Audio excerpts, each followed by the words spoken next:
तिरुपति बालाजी में भीम नाम के एक भक्त तिरुपति से निकट रहते थे।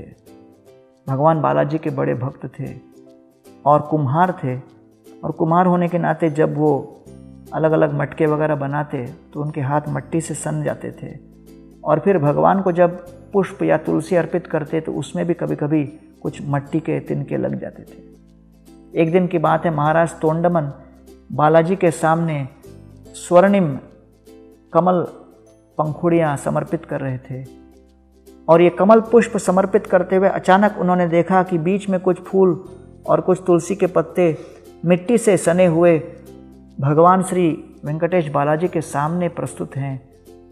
उनको लगा ये तो मैंने नहीं समर्पित किया। तभी भगवान की ध्वनि सुनाई पड़ी।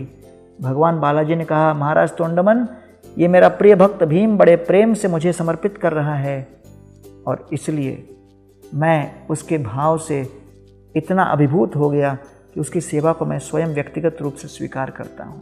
आप जाइए, उनका अवश्य दर्शन कीजिए, और उसके दर्शन से आप भी कृतार्थ होंगे।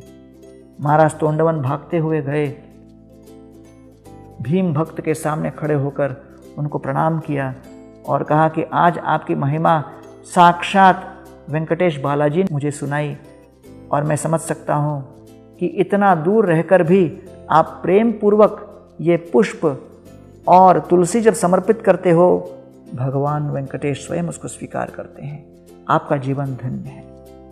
ये सुनकर भीम बड़े प्रसन्न हुए और कहने लगे, भगवान वेंकटेश ने मुझे कहा था कि जिस दिन महाराज तोंडमन आपके द्वार पर आएंगे उसके बहुत ही शीघ्र आपका उद्धार निश्चित है, क्योंकि ये इस बात का चिन्ह होगा कि मैंने आपकी सेवा स्वीकार की।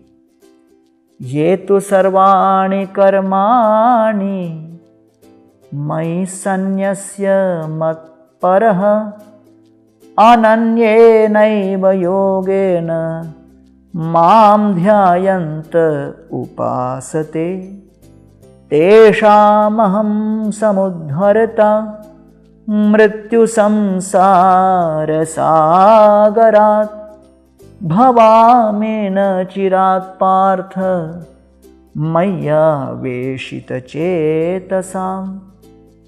गीता में भगवान वर्णन करते हैं कि जो व्यक्ति अपना तन मन धन और हर प्रकार से चिंतन भगवान को समर्पित करे, भगवान स्वयं आकर ऐसे बद्ध जीव को डूबते हुए भवसागर से उद्धार कर स्वयं अपने भगवत धाम लेके जाएंगे। आइए भगवान का निरंतर चिंतन करें और चिंता मुक्त होकर भगवत धाम में प्रवेश करने की तैयारी करें।